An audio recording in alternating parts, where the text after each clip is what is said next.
Hi, how are you? Today we're going to talk about a very important topic in the feed production process.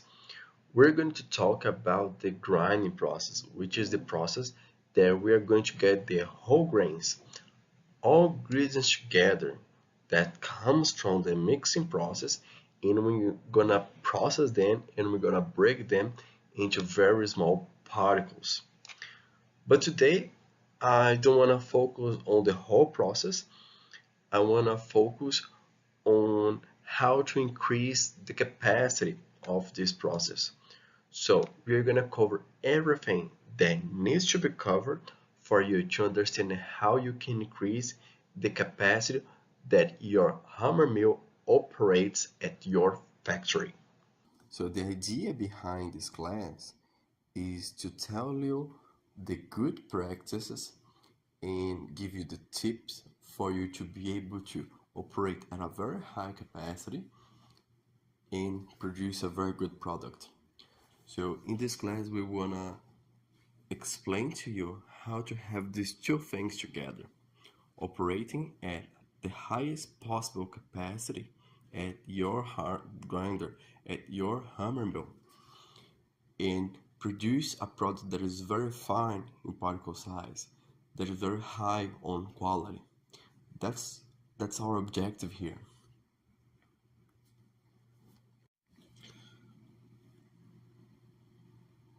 Let's give Dan a bit of a process overview before we continue talking and discussing how we can increase the grinding capacity. The grinder will always receive material from a mixer. That's very important. The mixer will guarantee that the grinding process is very stable. If we don't have a mixer before the grinding step, what's gonna happen is that sometimes you're gonna be grinding a material that is very easy to process, like wheat, corn, or something like that. And sometimes you will be processing something that is very challenging, like fish meal or poultry meal, which is very fatty raw material. And this very fatty raw material will block your screens and will stop your grinding process. So what we want is to mix all those raw materials together to be able to get a uniform mash to be processed, which is not so difficult to be processed. That's the idea of having a mixer before the grinder. But the grinding process itself, the objective is to get those coarse raw materials, the, the grains that you receive at your factory, and break them into very small particles. And we want to do that to be able to process those particles later in the extrusion process. And the finer we want our particles to be, the more energy we're going to use. Does that make sense to you? Look at this graph. If we look at the left hand side, over there we are going to use a lot of energy, and therefore we're going to have a very small particle size. But as we start having more coarser material out of the grinder, it means that the grinder will use less energy, will make less work. Okay? So, what we want in this class is explain to you how we can become very efficient and use our energy in the grinding process in a very smart way to be able to use less energy and maintain the particle size, because if we use less energy and maintain the particle size, that will allow us to increase our grinding capacity. When we talk about particle size, it is crucial to get it right. If the grinding is too fine, it means that you're wasting energy that could be better used to increase your grinding capacity. So, how do we determine the correct particle size? We have two rules that we need to follow. The first rule is the particle size cannot be larger than 1/3 of the size of your die hole. For example, if your die hole is 3 millimeters, your maximum particle size should be around 1 millimeter. And this works well for smaller pellets, but when we are thinking about larger pellets, like imagine that you're producing a product using a 9 millimeter die hole, this rule wouldn't make sense, because if you would base only on this rule, it will mean that your particle size should be smaller than 3 millimeters, which is far too large to produce a good product. Your product would look very, very poor in appearance. And that's why we have the second rule, which is 95% of your particle should be below 800 micrometers round, which is 0.8 millimeters, so less than 1 millimeter. And this ensures that we have a good balance between achieving a good appearance and ensuring that your product also binds well, that you have all the good things that we can have when we have a good grinding process, which we have already mentioned in the previous classes.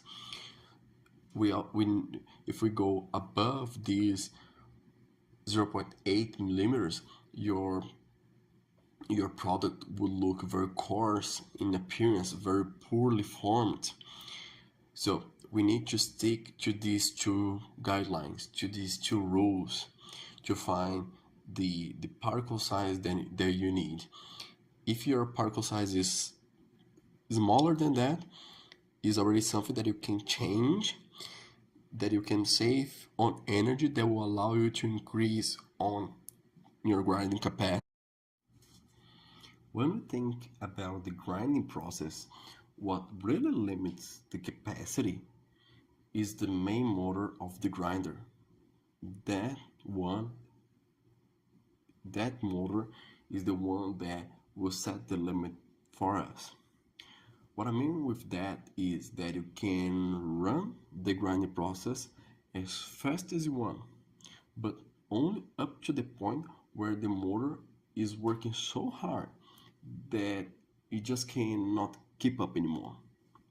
And when that happens, the hammer wheel will not handle the load, and the motor will shut down, and then you're gonna have downtime in your process, and we don't want that. So the big restriction to running the grinder at a higher capacity is the motor.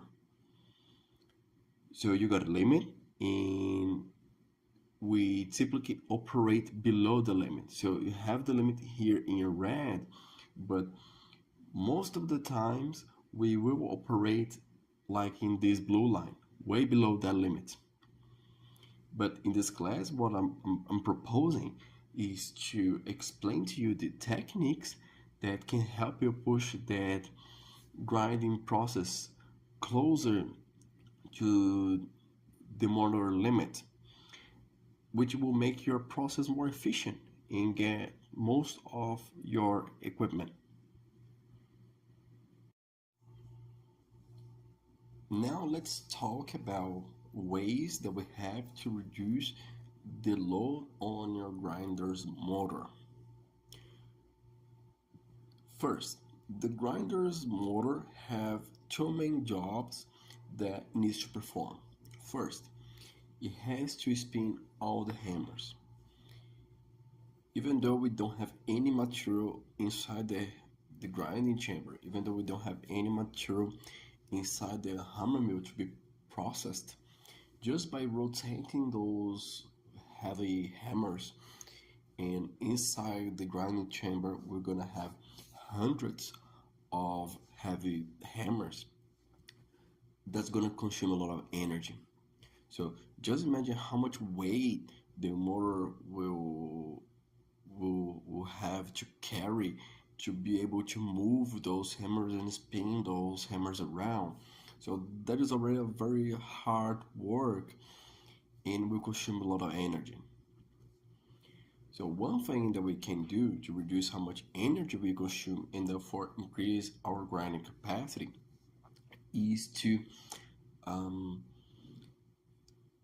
reduce the weight of those hammers. So the lighter the hammers, the less effort the motor needs to perform to be able to keep those hammers spinning around. So, but then how can we make those hammers lighter? So one solution is to change the shape of the hammers, to change the design of the hammers. Normally, we use square hammers, but there is another type of hammer which is nicknamed dog bone, and in that type of hammer, we remove part of the hammer, the center of the hammer that doesn't really do any work. And just by doing that, we will reduce the weight of the hammer and consequently we're gonna lower the grinder motor load and therefore we're gonna create more room to boost the grinder's capacity up. And the other thing that the motor needs to do is to process the material that is entering the grinder. In this picture here, we can see how the motor load of the grinder behaves while we're processing one batch of mash. So what do we see here? We see that at the very beginning, when we don't have anything inside the grinding chamber, we still have some motor load. That's the motor load that is necessary just to spin the hammers around. But then material start falling inside the grinding chamber, and as material start falling, we start processing the material, start grinding, destroying that material into very small particles, and the motor load goes up. But we see that we have a lot of variation in the motor load. So I have drawn this blue line here, which is the average of the motor load that we are consuming to process that batch. And it's interesting to see that we have a lot of ups and downs while we are processing this batch of material. And that variation will also cause a limit for us to increase the capacity, because if we increase the capacity and we still have that variation, eventually we are gonna go above what the grinder motor can do and we will shut the grinder. So what we do is to reduce the capacity to be able to accommodate all those variations. So in this class, what we're gonna do is to show ways of making those variations smaller. So we're gonna reduce those variations to be able to get that blue line closer to the red line, or get the grinder and operate at a higher capacity. And to be able to reduce the variation, one thing that we need to discuss here is how to control the grinder feeder. And we can control the feeder in two ways. First, we can control the feeder at a fixed speed. If we are controlling the feeder at a fixed speed, that's very simple. We will just say the speed that the feeder needs to be running So let's say that the feeder can go from 0 to 60 hertz. We're just gonna say to the feeder, alright, go to 40 hertz, and the feeder will be constantly running at that speed. The good news is that we're gonna be feeding the grinder at a pretty much constant rate. We're gonna have a constant flow of material entering the grinder.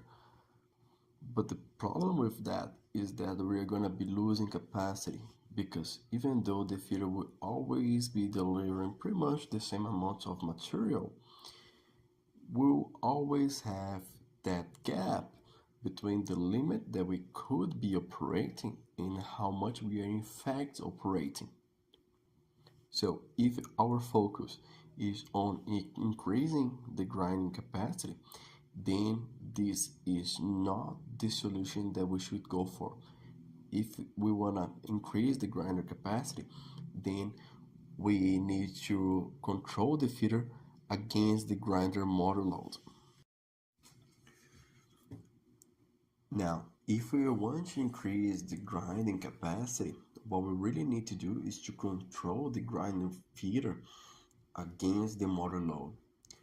This is a very simple automation to implement, but it's very efficient in terms of increasing the grinding capacity. So here's how it works. First thing that we'll do is to set a target in your control system for the grinder motor load. So essentially, you will be telling your automation system how much load you want your motor, your grinder motor to be while processing the material inside the grinding chamber. So you have the set point, and then you will be reading the the, the grinder motor load, and based on this real-time reading, the system will adjust the speed of the feeder. And to make it even more clear, you can even express the load of the motor as percentage.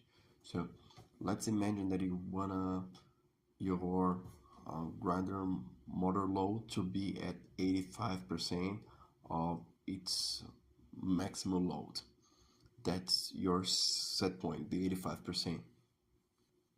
So you have the 85% as a target, and then you'll be reading the actual load. So if the real-time load, if the load is lower than 85%, what the control system will do is to increase the feeder speed, which will allow more material to enter the grinding chamber, and therefore the motor load will get closer to the target. We're going to increase the grinder motor load. Now, on the other hand, if the if the motor load goes above the 85%, the feeder speed will be decreased to maintain the load at your target at the 85%. So by constantly adjusting the feeder speed as a response to the motor load, the system ensures you are processing material at the highest possible capacity. So this is a simple thing that you can implement, which will already increase your hammer mill overall throughput. And to increase the grinding capacity, it is important not only to control how much material is being fed into the grinding chamber, but also how that material is distributed within the grinding chamber, how that material is distributed across the grinding chamber. If material falls mostly in the middle of the grinding chamber, only the hammers in that section will be doing all the work, which means that we are wasting energy, because the hammers on the sides of the grinding chamber will be spinning without breaking any material will be spinning without doing anything for the grinding process. So, spreading the material evenly across the entire grinding chamber will ensure that all hammers are breaking down material, which will make our process more efficient, which will make us to be able to produce at a higher capacity. When all the hammers contribute and do some work, you can handle a larger volume of material without overloading any specific section of the grinding chamber. But how can we see if we have the problem? So one simple way is to check if you're experiencing this problem is by examining the wear on the hammers. So ideally, all hammers should have pretty much the same wear. So you look at the hammers that are located in the middle, you look at the hammers that are located on the sides, and all of them should have pretty much the same wear. Now, if you notice that only the hammers in the middle are worn, that will indicate that only in this part of the grinder is where we are doing all the work. And to fix this, you can modify the fitting system by installing a wider spreader that distributes the material evenly across the entire length of the grinding chamber.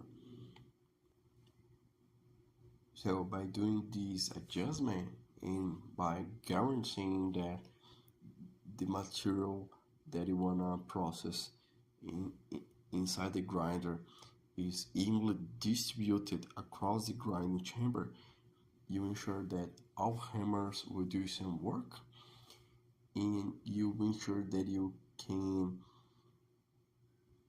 operate at a higher grinding capacity. And the last thing that we should be paying attention when thinking about ways of increasing our grinding capacity is the wear that we have in the internal parts of our hammer mill. So the first part of equipment that I want to mention here is the impact plates. And I want to mention these parts first because the impact plate is the responsible for at least 80% of all grinding that will happen inside the grinding chamber, that will happen inside your hammer mill. The impact plate is where the particles will hit first. It is there where particles will break. The screen will only select what particles can leave and what particles cannot leave the grinding chamber. But the impact plate is where most of the grinding happens.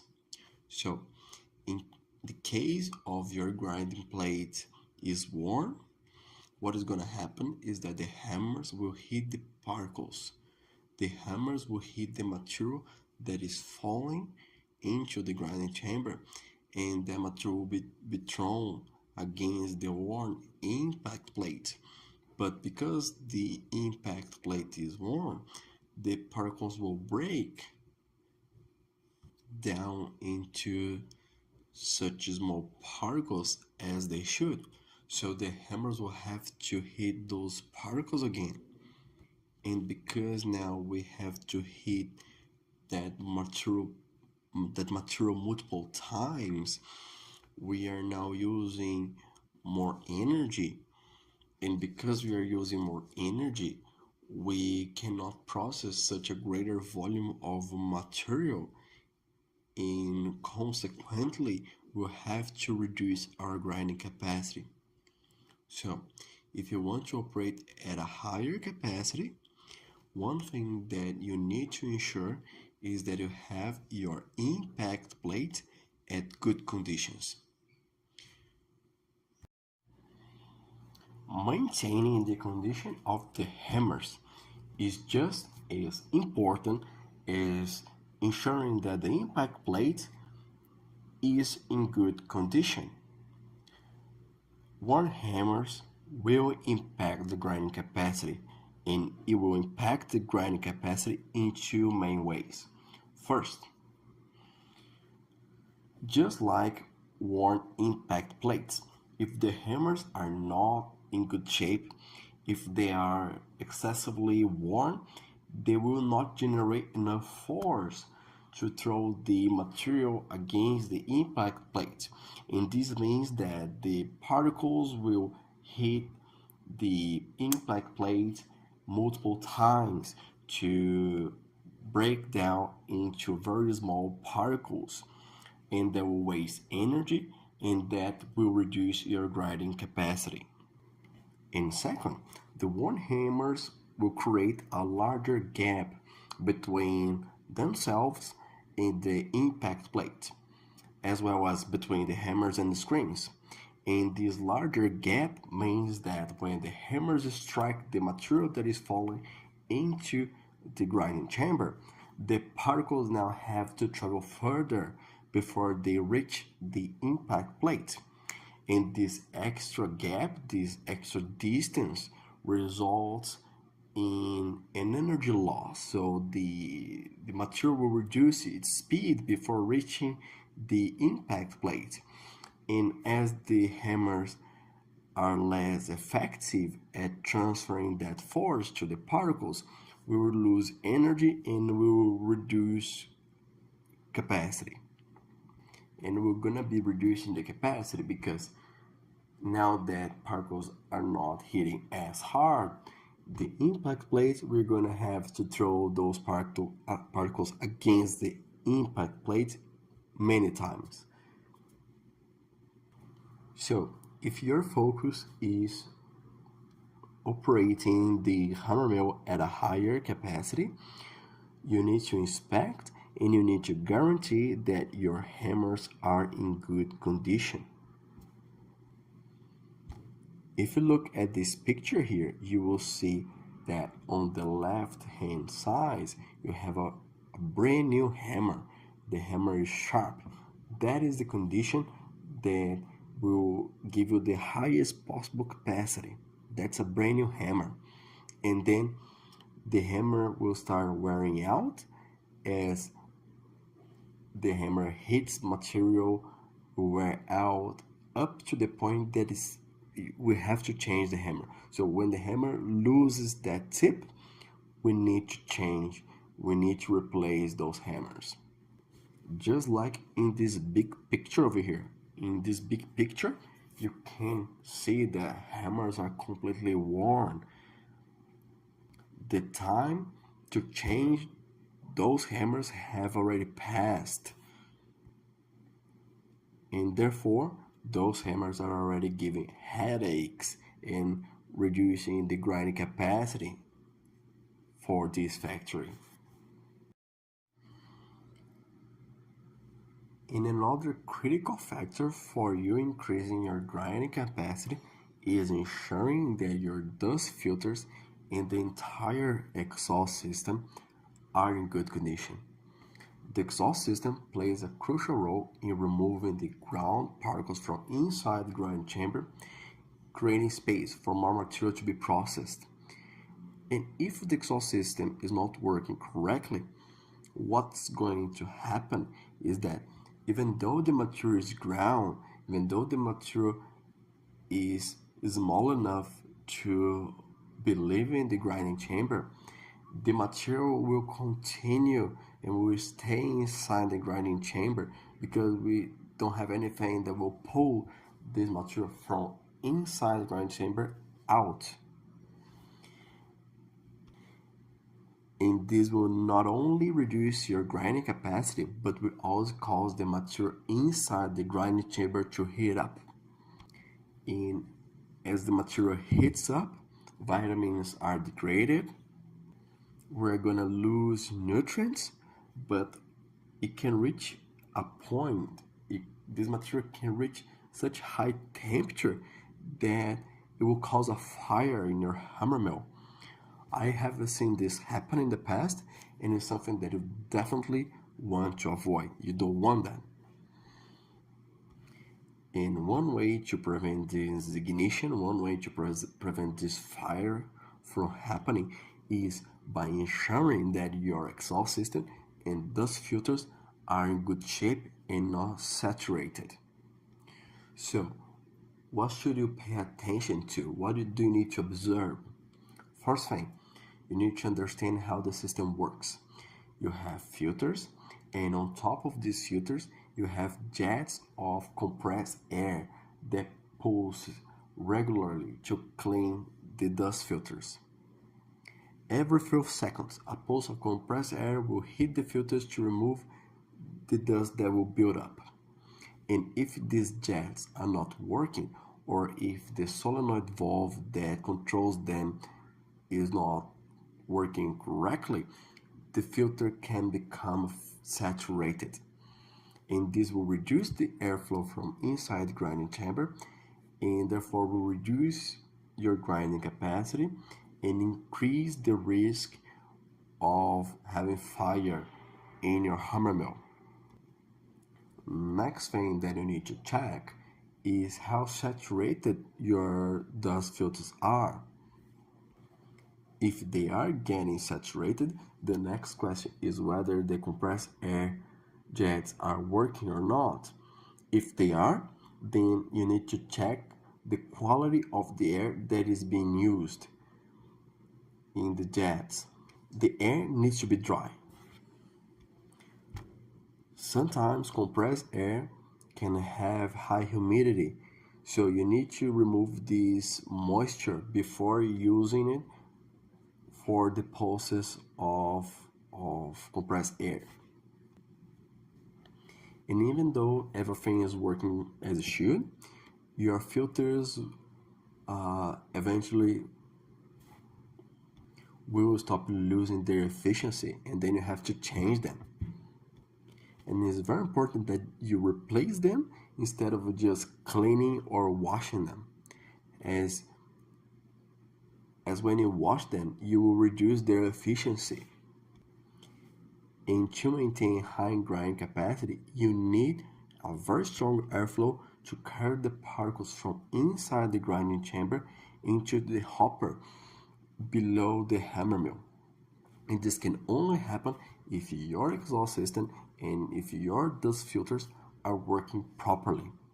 So to sum up, if you want to operate your grinder at a high capacity, you need to ensure that your dust filters are in good condition and that the airflow that it is created by the exhaust system is sufficient to keep the material moving from inside the grinding chamber out to the grinder hopper. Now, I just want to thank you for watching this class.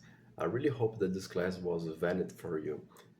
I hope that the information that we have shared with you during this short presentation will be relevant and will help you to improve your factory operations. So, if you want to continue discussing, if you want to talk more about the details of any specific point that you have seen during this class, you're more than welcome to get in contact with us. So here you have the email address where you can contact us so we can continue discussing. And for now, I just want to thank you so much for watching this presentation. And once again, thank you.